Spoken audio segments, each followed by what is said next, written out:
Segunda de Pedro capítulo 3. Segunda de Pedro capítulo 3, verso 15 y siguientes.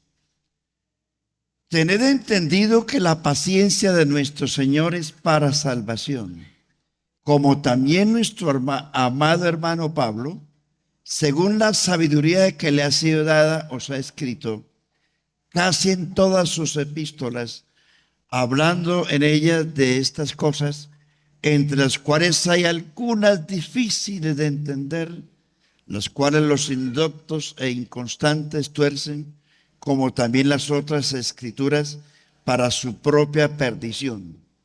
Así que vosotros, oh amados, sabiéndolo de antemano, guardaos, no sea que arrastrados por el error de los cínicos, caigáis de vuestra firmeza. Antes bien, y aquí es donde quiero que meditemos esta mañana, creced en la gracia y en el conocimiento de nuestro Señor y Salvador Jesucristo. A Él sea gloria ahora y hasta el día de la eternidad. Oremos. Señor Jesucristo, gracias por tu palabra. Eres excelso y maravilloso. Solamente me presento delante de ti para enseñar tu palabra gloriosa a la iglesia. Ayúdanos a explicarla y también a entenderla para la gloria de Dios. Aleluya. Siéntense, hermanos. Vamos a utilizar la palabra crecer. Crecer. Y voy a citarles varios ejemplos de lo que es crecer, qué es lo que crece, qué es lo que no crece. A ver, ¿qué es lo que creo que podemos entender? ¿Cuáles son las cosas que crecen? Una piedra crece, ¿cierto?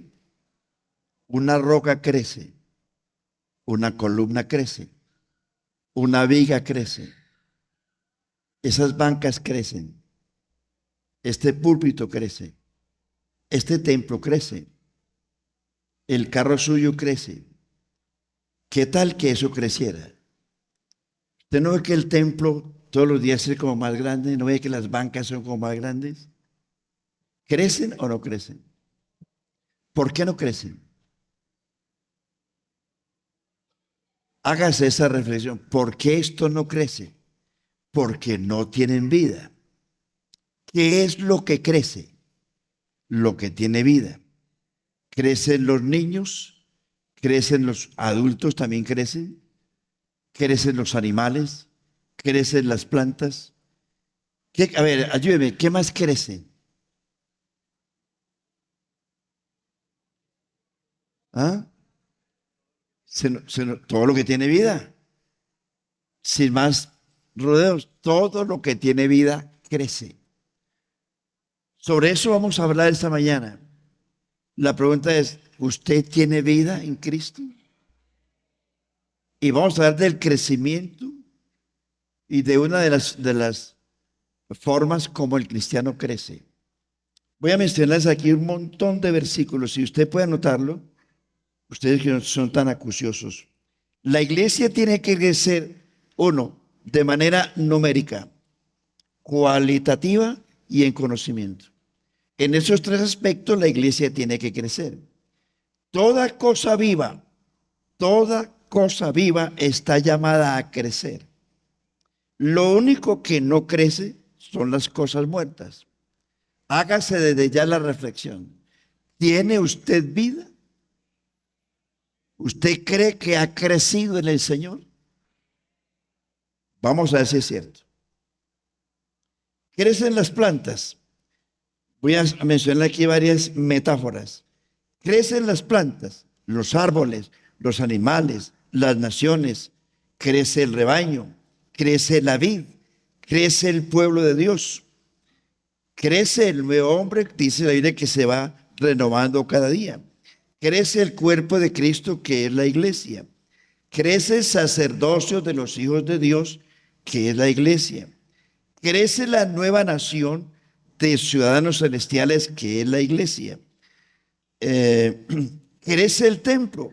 Paradójicamente el templo crece, porque no estoy hablando del edificio, estoy hablando de la iglesia. Nosotros somos piedras vivas, por eso Pedro aclara diciendo que somos piedras vivas. Si fuéramos solamente piedras, no creceríamos. Pero Pedro dice en su primera carta, que somos piedras vivas en el edificio. Nosotros somos piedras vivas en el edificio que se está construyendo. Los apóstoles pusieron el fundamento. La fundamentación de este edificio ya está puesta. La pusieron los apóstoles. Usted y yo, dice Pablo, nadie puede poner otro fundamento que el que ya está puesto, el cual es Jesucristo. Y si sobre este fundamento alguien sobreedificare, mire bien cómo sobreedifica, porque nadie puede poner otro fundamento que el que ya está puesto, el cual es Jesucristo. Hermano, es Jesucristo el fundamento de la iglesia. Sobre ese fundamento es que tenemos que seguir construyendo. No podemos imponer otro fundamento, porque ya está puesto. Dice Pablo en Efesios 2:20. Dice, edificados sobre el fundamento de apóstoles y profetas, siendo Jesucristo la principal piedra del ángulo. Ahora, en la construcción de este edificio, hay 6 clases de materiales. Dice Pablo, si alguno edificare, mire bien cómo sobreedifica, porque algunos sobreedifican sobre oro, plata, piedras preciosas, madera, heno, hojarasca. Cualquiera de esos materiales con que usted construya, cualquiera que sea, el fuego lo probará. Y hay 3 elementos importantes: oro, plata, piedras preciosas, madera, heno, hojarasca. El oro representa la divinidad de Jesucristo. La iglesia tiene que edificar sobre ese fundamento. Jesucristo le dijo a Pedro, sobre esta roca edificaré mi iglesia. No era Pedro. Pedro acababa de decir, tú eres el Cristo, el Hijo del Dios viviente. Y Jesús le responde, y yo también te digo que tú eres Pedro, y sobre esta roca. No es Pedro. La Iglesia Católica se inventó que Pedro fue el primer papa de Roma. Pedro ni siquiera fue pastor en Roma. Si alguna vez pasó por ahí para que lo crucificaran. Jesucristo no necesita papas, hermano. Disculpen, están muy caras. La palabra papa, según ellos, quiere decir pontífice. Pontífice quiere decir constructor de puentes. Es decir, alguien que reemplaza, representante de Cristo. Amigo, qué pena. Cristo no necesita representantes. Donde hayan 2 o 3 en mi nombre, allí estoy. Así es, hermano. Usted y yo estamos en el nombre de Jesucristo aquí, y estoy seguro que Jesucristo está aquí. No le pregunto si cree, porque si cree bien y si no cree también. Créalo o no, Jesucristo está aquí, porque aquí hay más de 2 o 3 congregados en el nombre de Jesucristo. Dios no necesita representantes, ni necesita mediadores. Él solito lo hace todo. Él solito llena los cielos y la tierra. Él solito. Nosotros simplemente somos mensajeros y predicadores de Cristo, pero no estamos representando a nadie. Jesucristo no necesita representantes. Él solito lo puede hacer. Entonces, cuando Jesús dice sobre esta roca no estaba refiriéndose a Pedro, sino a la confesión de Pedro. ¿Cuál fue la confesión de Pedro? Tú eres el Cristo, el Hijo del Dios viviente. Y Jesús dice sobre esa roca, sobre esa confesión. Por eso dice el texto, si alguno edificare sobre oro, el oro representa la divinidad de Jesucristo. ¿Qué quiere decir eso? Que nosotros, la iglesia del Dios viviente, tiene que predicar a Jesucristo como el único Dios verdadero y la vida eterna. Eso representa a Jesucristo, el oro, su divinidad. En el tabernáculo de reunión, todo el tabernáculo es una tipología de Cristo. Si usted ve la historia del tabernáculo por fuera, era una tienda portátil rústica, no era bonita. Era de madera del desierto, madera de acacia, pero forrada con cueros. Externamente era una tienda no agradable. Esa palabra, ese término externamente se refiere a la humanidad de Jesús.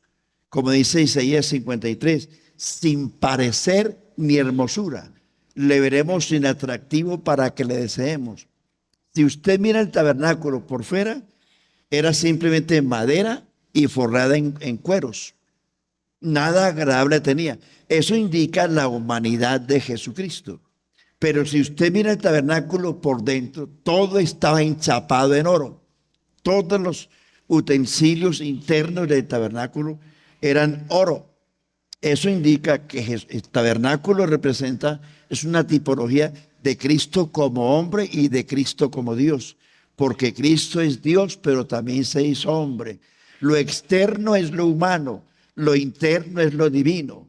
Y ahí es donde la iglesia tiene que edificar sobre Jesucristo como el verdadero Dios. Ese es lo que representa edificar sobre oro, es decir, sobre Jesucristo. Nadie puede poner otro fundamento. Nosotros, con todo respeto, no creemos en la Trinidad.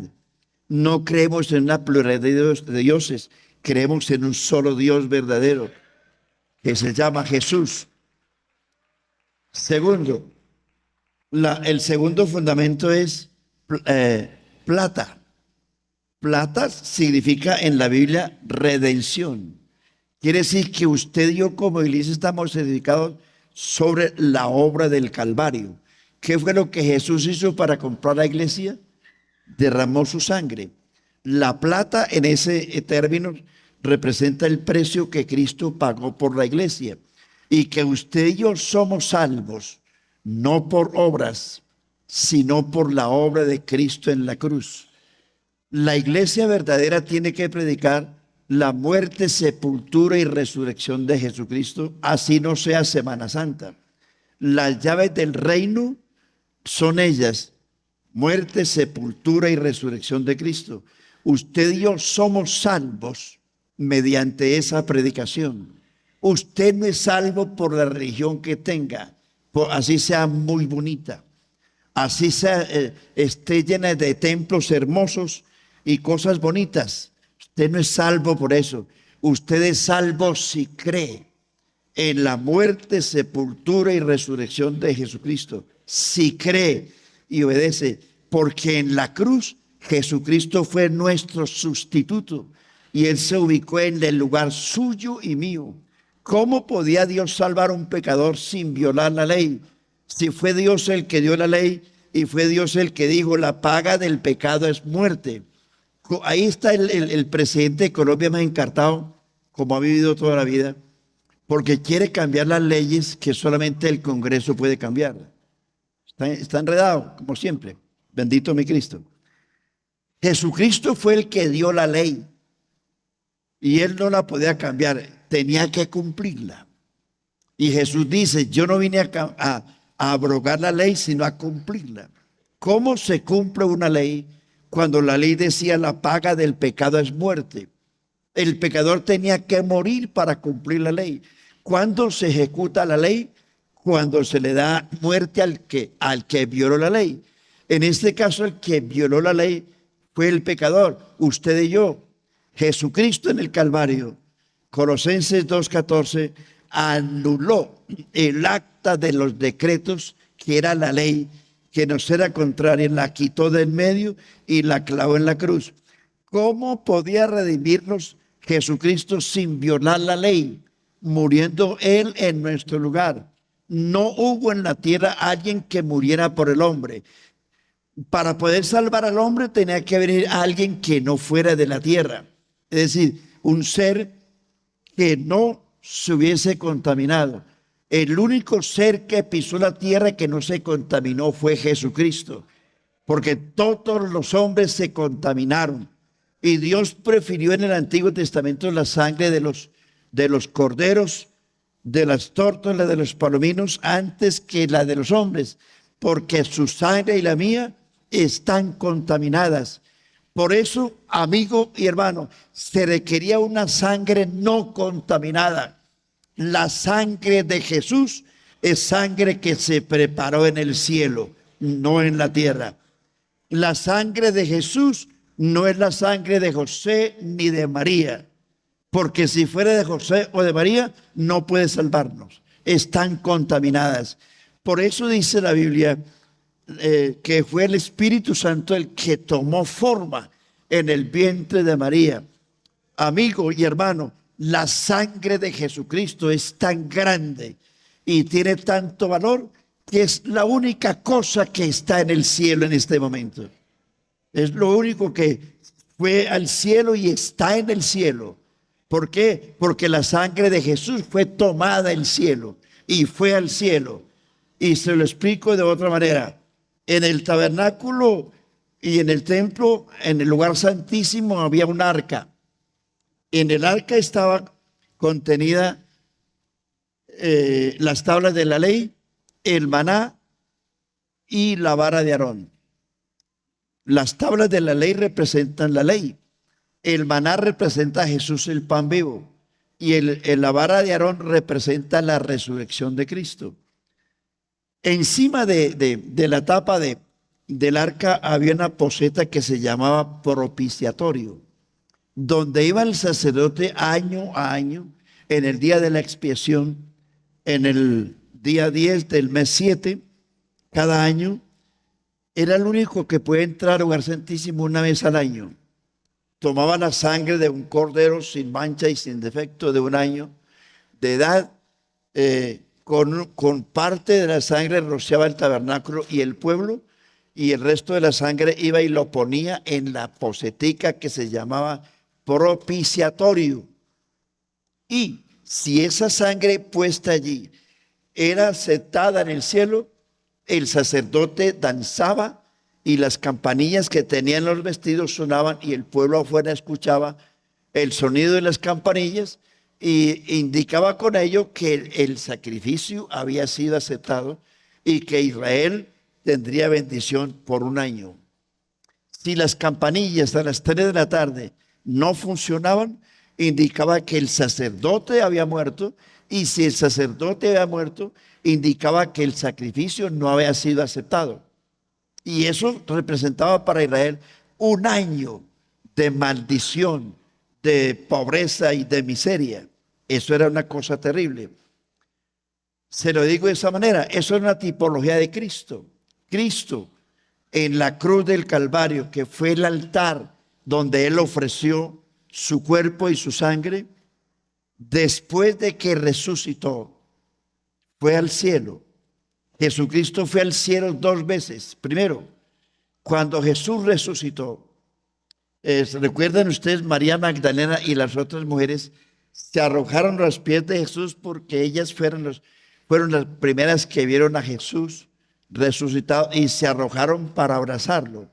Jesucristo les dice: no me toques, porque no he ido a mi Padre, mas ve y dile a mis hermanos que iré a vosotros a Galilea. No he ido a mi Padre, ahora subo a mi Padre y a vuestro Padre. ¿Qué fue lo que pasó? En esa primera salida, Jesús de Nazaret fue al cielo con su propia sangre. Dice Pablo, dice Hebreos, dice que él entró, dice que él no entró a un lugar santuario, perdón, a un santuario terrenal, sino que entró en el santuario celestial. Jesucristo entró al cielo con su propia sangre, porque la sangre fue el precio.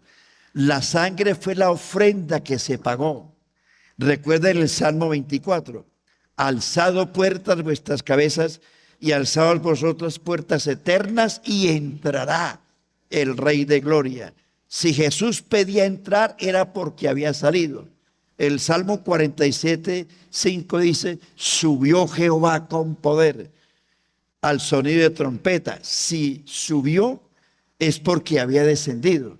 El Salmo 113 dice, ¿quién como Jehová que se humilla a mirar a los hijos de los hombres?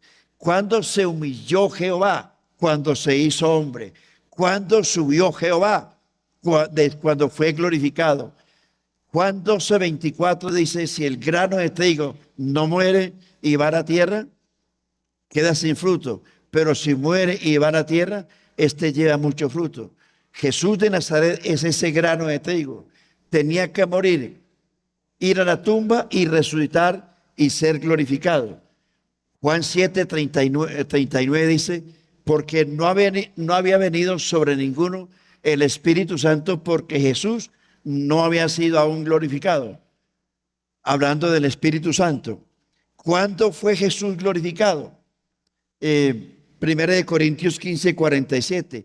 Fue hecho el primer hombre, Adán, alma viviente, el postrer Adán, espíritu vivificante. Tal el terrenal, tal en los terrenales, tal el celestial, tal en los terrenales. Y así como trajimos la imagen del terrenal, así traeremos la imagen del celestial. Adán es cabeza federal de una creación caída. Jesucristo es cabeza federal de la nueva creación que es la iglesia.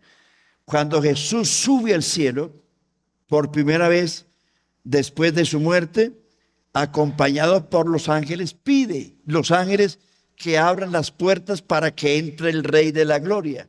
Fue en 2 ocasiones que se pidió. Allí fue donde Jesús entró, glorificado con, dice Hebreos 10, con su propia sangre. Jesucristo fue y puso. Esto es un misterio grande, hermano.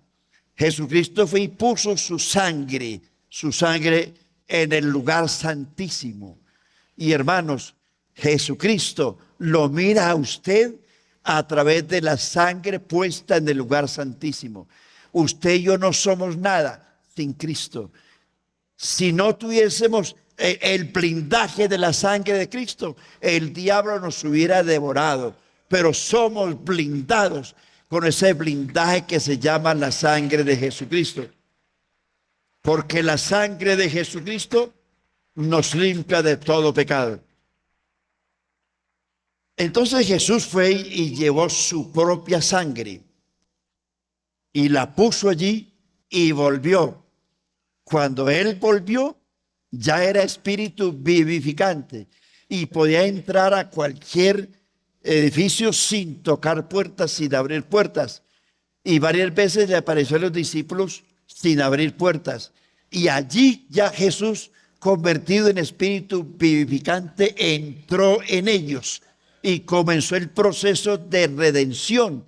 Cuando usted es bautizado, se lo recuerdo, en el nombre de Jesús, allí comienza el proceso de regeneración en usted. Allí recibe usted el don del Espíritu Santo. No vivan preguntando, hermano, usted ya está promesado, porque la promesa suya y mía es la salvación. Por gracia sois salvos. Dice, esto no es de vosotros, es un don de Dios, no por obras para que nadie se gloríe. Usted es salvo desde el momento en que es bautizado en el nombre de Jesús, si no creyó en vano. Si usted se hizo bautizar o se hizo bañar, simplemente le faltó el champú y el jabón, está perdido, no hizo nada. Pero si usted se arrepintió de corazón y sigue fiel al Señor, es un hijo de Dios y es salvo. Es salvo. Yo no sé, sus obras le dicen a usted si es salvo o no. Porque por la piscina han pasado mucha gente y se han descarriado. Porque es un privilegio, hermanos, permanecer en la iglesia. Esto quiere decir que usted sí conoció al Señor. ¿Cuánta gente se bautiza y no vuelve? Porque no ha nacido de nuevo. Entonces, hermanos, eso es edificar sobre plata. Jesucristo compró su iglesia con su propia sangre. Edificar sobre la muerte, sepultura y resurrección. Ahí está usted seguro. Tercero, piedras preciosas. Las piedras preciosas tienen dos interpretaciones. Uno, se refiere a los atributos de Cristo. Y dos, se refiere a los dones de la iglesia. Que en estos días le decía yo que la iglesia tiene 28 dones que se llaman riquezas de su gloria. Esos son las atributos de Cristo. La Biblia tiene centenares de atributos de Cristo. Él es omnipotente, omnipresente, omnisciente, soberano, es espíritu, es indivisible, es inmanente, intrascendente, es divino, es excelso, es soberano, es creador, dueño, absoluto, soberano. Amén. Esos son atributos. Y todos esos atributos los tiene Jesucristo. Solo en Juan, en Apocalipsis, hay 27 términos que Jesús usa. Yo soy. Yo soy el Mesías. Yo soy vuestro Salvador. Yo soy, bueno, hay 27 entre Juan y Apocalipsis. Yo soy el camino, yo soy la puerta, yo soy la luz, yo soy el pan vivo que descendió del cielo. No temáis, yo soy la verdad, yo soy el pastor, yo soy la puerta, yo soy la vid verdadera, yo soy el rey, yo soy el alfa, el omega, yo soy el primero, yo soy el último, yo soy la estrella resplandeciente de la mañana, yo soy antes que Abraham. Esos son atributos sobre los cuales tiene que edificar la iglesia. Y para nosotros son los dones del Espíritu sobre los cuales se edifica la iglesia. ¿Me hice entender, hermanos? Ese es el fundamento sobre usted y yo tenemos que construir. Pero hay otros tres elementos: madera, heno, hojarasca. Esos tres elementos los consume el fuego.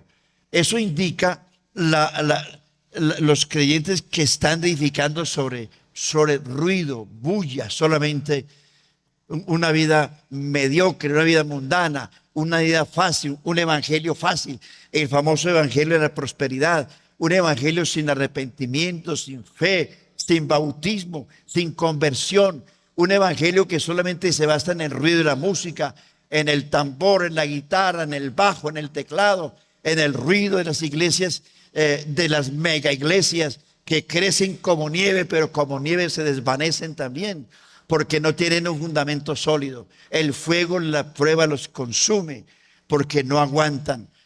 Los que edifican sobre madera, heno y hojarasca, no se preocupe, ni le tenga miedo a las mega iglesias que están llenas de prosperidad y cosas materiales. Puede ser que tengan muchas cosas más que nosotros, pero espiritualmente no tienen más que nosotros. Nosotros tenemos al Cristo de la gloria, que es el mejor. Es el mejor y el más grande. Gloria a Dios, digan gloria a Dios. Un aplauso a Jesús de Nazaret. Así que no se preocupe. Hermano, pero es que en la iglesia tal no exigen tanto. Me voy para allá. Usted verá. Si quiere pertenecer a una mega iglesia con evangelio facilista, arranque. Pero si usted quiere ser salvo, ¿Quieres ser salvo? Este es el fundamento el que tiene la iglesia del Señor. Este es el fundamento. Si quieres ser salvo. Ahora la Biblia dice seguir la paz y la santidad, sin la cual nadie verá al Señor. Ojo en qué está edificando usted. La iglesia crece para morada de Dios en el Espíritu. Cada cristiano está llamado a crecer en el conocimiento de Dios. Ojo, iglesia, hay que crecer. Crecer en la gracia, crecer para salvación. Debemos crecer en amor unos para con otros. Estos pensamientos, cada uno tiene un versículo. Crecer en todo, en la obra del Señor. El creyente no debe estancarse en la infancia espiritual. La meta de Pablo, según Colosenses 1:27 al 29, la meta de Pablo era presentar perfecto en Cristo Jesús a todo hombre. Con la predicación del evangelio nacen criaturas en el reino de Dios. Criaturas, ojo evangelistas, iglesia, que hay que guiar como a un bebé. Ojo evangelistas, me detengo aquí un poquito para decirles, toda criatura que nace, me refiero a los que se convierten, son bebés. Y hay varias quejas que me han llamado personas de recién convertidos y otros todavía ya maduritos, de evangelistas nuestros, que le están exigiendo a la gente cosas que son ridículas, hermano. Sí, voy a decirles una cosa y espero que me entiendan bien. Nosotros nosotros tenemos que vivir un evangelio práctico, hermano, sin fanatismo. Yo le aseguro que la persona que es más fanática en la iglesia es más pecadora que otros. Porque hay gente que oculta las cosas vergonzosas detrás del fanatismo. Eso era lo que le pasaba a los escribas y a los fariseos. Dice el Señor, ustedes son hipócritas y mentirosos, porque diezman el eneldo, la menta y el eneldo, y dejan las cosas más importantes como la justicia, la misericordia y la verdad. Ustedes se agarran de lo pequeñito, les dijo Jesús a los judíos, fariseos y escribas. Era tanto el caso de que se ponían bravos y acusando a Jesús, dizque porque los discípulos comían sin lavarse las manos. Vea, mundanos, mire, que porque los discípulos cogían espigas para comer en día de reposo. Que porque alguien rescataba su buey en día de reposo. En fin, había un montón, porque ellos convirtieron la ley en una religión. Por eso Jesús les dijo a ellos, hipócritas, este pueblo de labios me honra, mas su corazón está lejos de mí. Pues en vano me honran, porque el temor de mí no es más que mandamiento de hombres que les ha sido dado. Y ellos tenían la ley, pero eran hipócritas, se agarraban de lo pequeñito porque vivían pendientes de por dónde acusar a la gente para condenarlos, pero ellos eran los pecadores. ¿Ustedes recuerdan a la mujer adúltera, cierto? ¿La recuerdan? No la recuerdan, ustedes no la conocieron. Juan 8, la historia. Ahí están los escribas y fariseos. ¿Cómo se dieron cuenta que estaba cometiendo adulterio? Iban tras ella, como detectives privados. Iban tras ella. ¿Por qué trajeron a la mujer y no al varón? Hágase la pregunta. ¿Cómo la descubrieron? Le estaban siguiendo los pasos. Estaban siguiéndola por el chat, por el celular. Llamadas. Bueno. Pero fíjese usted la hipocresía. Pillamos a esta mujer en adulterio. Y la ley dice, ahí se cita en la Biblia. Y la ley dice que a estas mujeres hay que matarlas a piedra. Ah, ¿sí? Pues qué bueno es el Señor, hermano. Hombre, si nosotros amáramos más al Señor y nos enamoráramos más del Señor, seríamos menos fanáticos y más cristianos. ¿Ah, sí? Listo, no hay problema. Sí, eso dice la ley. Pero hagamos una cosa. El que de ustedes, siquiera uno, esté sin pecado, sea el primero en tirar la piedra. Ya ustedes conocen la historia, ¿cierto? Uno a uno se fue y se mira, John Gabriel, Borges, vámonos, volémonos. Acusados, se me volvió el ingeniero, hermano. Acusados por su propia conciencia. Uno a uno se fue. ¿Qué escribía Jesús en el piso? Lo que dice un profeta. Dice que Dios escribe, dice que el nombre de los impíos es escrito en el polvo de la tierra. ¿Qué era lo que Jesús escribía en el polvo de la tierra? El nombre de esos impíos. ¿Qué es lo que pasa en el polvo de la tierra? Por muy bonito que esté en el polvo, el viento pasa y lo borra. El nombre de los verdaderos cristianos está escrito con letra indeleble en el libro de la vida en el cielo. ¿Quiere eso? ¿Quiere que su nombre esté inscrito en el libro de la vida y no en el polvo de la tierra? Pues sea cristiano. No ande detrás de los cristianos como un cazador a ver dónde lo pillo, para luego acusarlo y juzgarlo. Todo lo que tú hagas mal vendrá sobre ti mañana, porque lo que el hombre sembrare, eso segará. Dice, el mal que no quieras que hagan contigo, no lo hagas con los demás, porque con la vara que medís, os seréis medidos. Qué bueno entender eso. Si usted es un chismoso, me perdona que ustedes no son, pero estoy una posibilidad, muy remota, pero de pronto, chismoso o chismosa, mentiroso, y usted hace falsos negocios con mentiras y con trampas, se lo aseguro que mañana lo harán con usted. Tarde o temprano, aquí o allá o más allá, pero se lo van a hacer, porque es una cadena que no se revienta.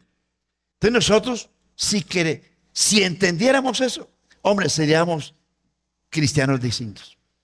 Sentarnos a hablar y a criticar mal de la gente, a denigrar de los demás, por envidia o por lo que sea. Saber que mañana lo van a hacer también con nosotros en algún lugar. ¿Me hago entender, hermanos?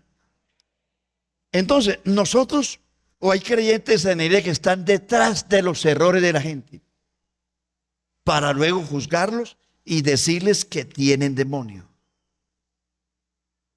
A mí me han llamado personas en este año, algunas personas inquietas, y dicen, hermano, es que hay algunos evangelistas de la iglesia que por cualquier cosita que nos ven, nos dicen que tenemos demonio. Me llaman al simpatizante en estos días, pastor, yo tengo una manillita de caucho en un brazo. Una manillita, una bobada, eso es una bobada. Eso tiene que ver. Y un evangelista de la iglesia me dijo, usted está endemoniada. ¿Por qué? Porque mire esa manilla. Ojo, hermanos. No ande mirándole el pelo a las damas a ver quién se corta el pelo. No ande mirándole la cara a las damas a ver quién se echa crema en la cara. No ande mirando las uñas a las hermanas, ni los tacones, ni la falda a las hermanas. Eso a usted no le interesa. Sálvese usted. Sálvese usted. Pero hermano, ya estamos, con la lengua estamos entrando a gente de la iglesia, pero con la lengua los estamos sacando. Así no es. Conozco que en Medellín habían dos pastores que en la entrada del templo ponían un ladrillo así, vean, así. Y para que las hermanas pasaran. Si la faldita no llegaba al borde del ladrillo, no podía entrar a la iglesia. Si la hermana llegaba con falda de allí, no podía entrar. y le medían los tacones. Esos tacones están muy altos, no entra. Por Dios, ¿hasta dónde vamos? Otra me llamó, como que se alborotaron aquí, yo no sé quiénes. Me llamó, hermano, Isaías capítulo 3, habla de las mujeres entaconadas, de los perfumes, de los cabellos, etc. Y me aplicaron, me dice la hermana, una hermana recién convertida, me aplicaron eso a mí y yo estoy, hermana, si la que hacer. Hermano, Isaías 3 no aplica a la iglesia. A Isaías 3 está hablando de las hijas de Sión. No le meta a la iglesia lo que no es de la iglesia, por favor. Hermano, quisiera decir tantas cosas, pero esta lengua es el 75% de lo que la Biblia dice no es para la iglesia. Lo que es de la iglesia es el 25% que nos corresponde a nosotros como fundamento de la iglesia. No le aplique la calva de Eliseo a la iglesia. No le aplique las tijeras de Dalila a la iglesia. No le aplique las trenzas de Sansón a la iglesia. No le aplique el manto de Elías a la iglesia, ni la vara de Moisés, ni las 5 piedras de David. Esas fueron historias que pasaron de miles, de cantidades de milenios atrás. Agárrese usted del Nuevo Testamento. Agárrese de los Hechos hasta Apocalipsis. Agárrese de ahí, que ese es el fundamento de la iglesia. Y le recuerdo lo que hemos dicho. Para interpretar la Biblia, tiene que usted pensar siempre, ¿quién lo dijo? ¿Quién lo dijo? ¿Qué dijo? ¿Cuándo lo dijo? ¿Por qué lo dijo? ¿Para qué lo dijo? ¿Para quién lo dijo? ¿Para cuándo lo dijo? ¿Se lo dijo a usted? ¿A la iglesia? ¿O a Israel? ¿O a Judas? ¿O a Satanás? ¿O a Pilato? Es importante saber eso, hermano. Entonces, Isaías capítulo 3 aplica a las hijas de Sión en la gran tribulación. Es un asunto del futuro. No le corresponde a la iglesia.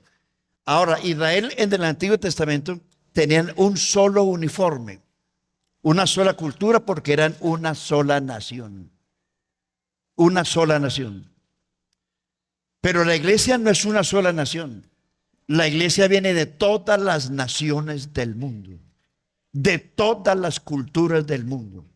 ¿Qué hacemos cuando en Colombia y en el mundo tenemos muchos pastores? Pastores indígenas que usan bata, porque esa es su cultura y su tradición. El pelo largo hasta la cintura, y son varones y son pastores nuestros y son indígenas. ¿Qué hacemos? ¿Cómo estamos, hermanos?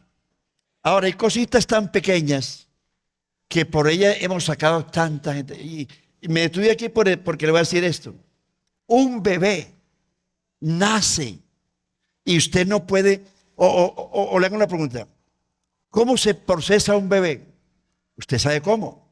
Está 9 meses en el vientre de su mamá. A los 9 meses nace, ¿cierto? ¿Ve? Qué misterio, ¿cierto? Son misterios que me están revelando el Señor aquí. A los 9 meses nace el muchachito. ¿Usted cree que ese muchachito nace corriendo? ¿Ha visto usted un bebé que sale corriendo? ¿Ha visto usted un bebé que nace y tiene dientes? ¿Le da la mamá a ese bebé un plato de morcilla como los que dan aquí?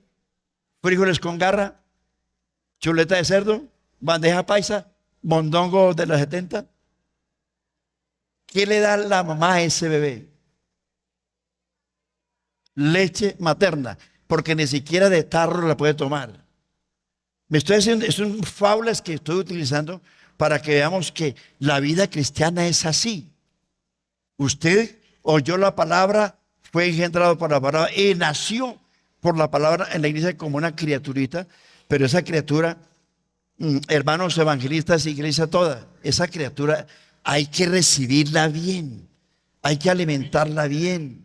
Usted no puede meterle, repito, a un niño recién nacido, usted no puede darle un plato de frijoles, usted no puede darle una bandeja paisa. ¿Me hago entender, hermano? ¿Por qué le exigimos a la gente que apenas se bautizó? Hermano, la gente que apenas se bautiza todavía anda con las uñitas pues raras y bobaditas, ¿sí? ¿Por qué le andamos diciéndole a esa gente, usted tiene demonio, usted está endemoniado, usted no se arrepintió? ¿Por qué no dejamos que Dios haga la obra, hermanos evangelistas? Que Dios haga la obra. ¿Cómo empezó usted? ¿Cuánta gente hemos sacado de la iglesia por eso? Porque ya le decimos a la gente, bueno, ve un montón de gente simpatizando. Llegan con sus collares, sus aretas, en fin, como viene el mundo. Bueno, ¿y cuándo es que va a dejar esos bluyines y esos aretes? Hombre, si no se ha convertido o apenas se convirtió. Le pregunto, hermano querido, a todo el mundo, cuando usted se convirtió, ¿sabe lo que sabe ahora? Hermano, nosotros no sabíamos ni cantar. Nosotros en la iglesia solamente movíamos los labios. Hoy porque tenemos todas esas pantallas y ustedes cantan. Anteriormente no había nada. Uno se basaba tenía que ser experto en lectura de labios. Y si no, se le llevó el chucho. Usted no sabía cantar. Usted no sabía orar. A uno, los pastores de esa época le decían, vea, no sabía orar, lea los salmos. Y uno se aprendía todos los salmos porque uno creía que en los salmos, y repetíamos las oraciones de David. Porque no sabemos orar, no sabemos cantar. Es decir, nada sabíamos. Lo que nosotros sabemos hoy lo hemos aprendido en el camino y a lo largo de los años. Gloria a Dios. Hermano, no juzgue a la gente. No ande detrás de la gente mirando cómo tenés el pelo largo, cómo tenés las uñas, cómo tenés los tacones, cómo tenés la bata de larga o corta o como sea. Hermano, déjele eso a Dios. Usted no es el Mesías, usted no es el Salvador, usted no es Dios.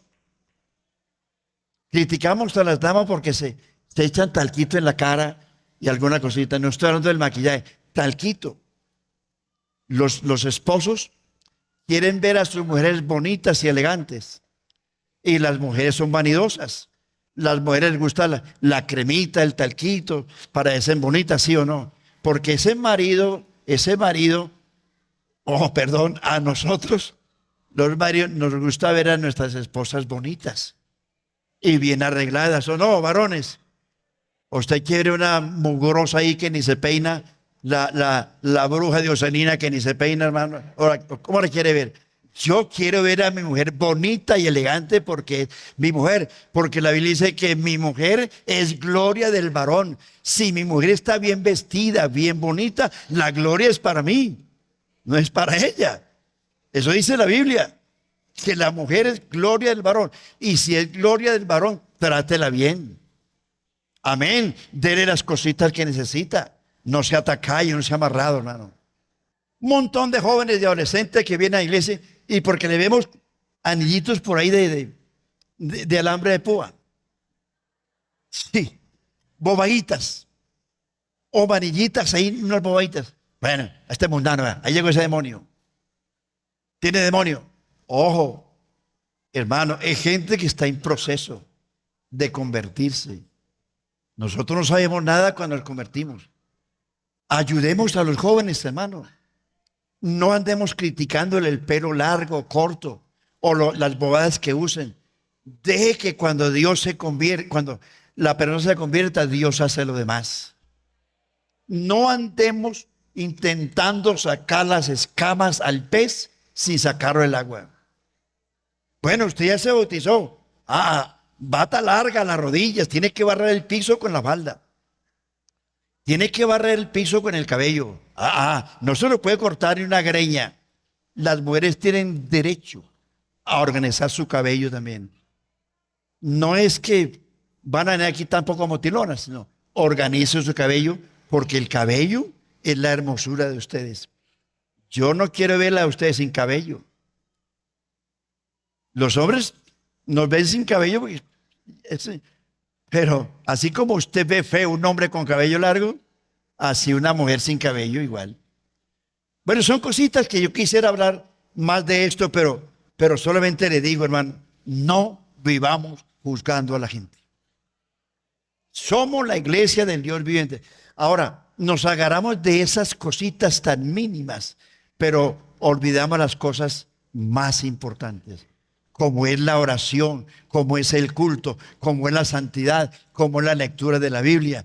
Todas esas cosas, como es tener una buena relación con la iglesia, buena comunión con la iglesia, buena amistad con la iglesia, amarnos los unos a los otros, como dice la Biblia, amar a tu hermano como Dios lo amó. De eso sí no nos preocupamos, pero de cosas banales, pequeñas, sí. Y lo peor, usted está endemoniado. Usted tiene demonio. Mira, le subiste 1 centímetro a la falda, estás endemoniado. Mira, te cortaste 1 milímetro de cabello, estás endemoniado.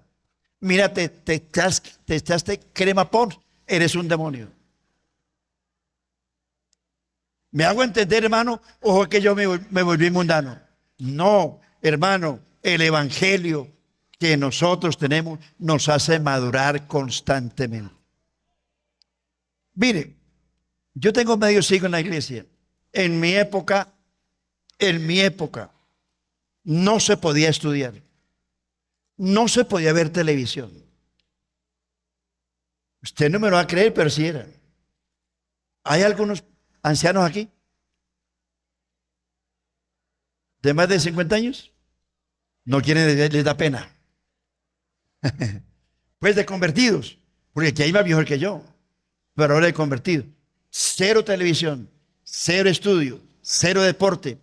Usted no podía ir a una cancha a jugar fútbol, no podía tomar una bicicleta, ni escuchar radio. Hermanos, éramos unas momias. ¿Sí? Imagínese usted, no podían ni leer libros. Desde mi infancia cristiana, yo fui inquieto por los libros. Alguna vez me prestaron unos libros, no sé quién ni cómo, bíblicos. Y yo sé que mi primer pastor, no le gustaba eso. Y yo sé que si me veía los libros me suspendía. Y tenía que esconderlos debajo del colchón. Libros bíblicos, compendios, que eran muy escasos, pero habían por ahí algunos. Porque no le gustaba. Solo la Biblia, solo la Biblia. En esa época usted andaba solo con una Biblia y un himnario. No más, no más. Yo no sé cómo me he llegado hasta aquí. Que Dios es muy bueno. Y esta mañana orando, me fui al pasado, allá en el pasado. Y yo le decía al Señor, Señor, cuán grande eres tú. Por donde hemos pasado nosotros en medio de nuestra ignorancia y como Dios nos ha traído hasta aquí.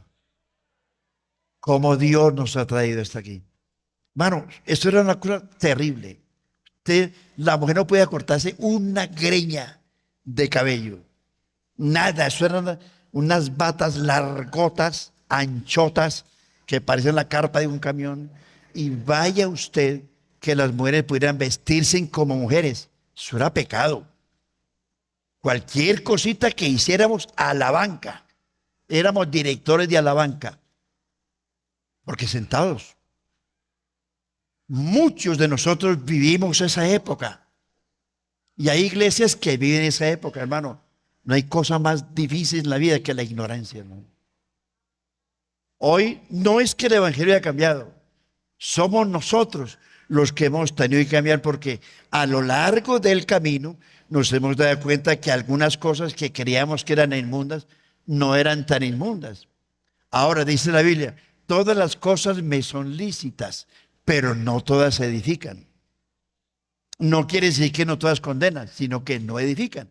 Hay cosas que no se deben hacer.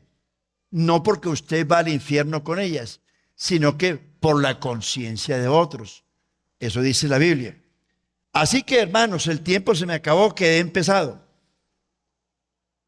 Crecimiento. Seguimos en la próxima, hermanos. Porque estamos hablando de crecer y en qué tenemos que crecer y cómo crecer. ¿Les parece? Entonces, todas esas decenas de evangelistas. Ahora, no solamente los evangelistas tienen deber de servir en la iglesia. Toda la iglesia está llamada a predicar el evangelio. Pero, hermano, predique el evangelio. No predique simplicidades. E enséñele la doctrina. Que cuando esa persona entienda la doctrina, se va a despojar de todo. No se preocupe. No es usted quien hace la obra, es el Señor.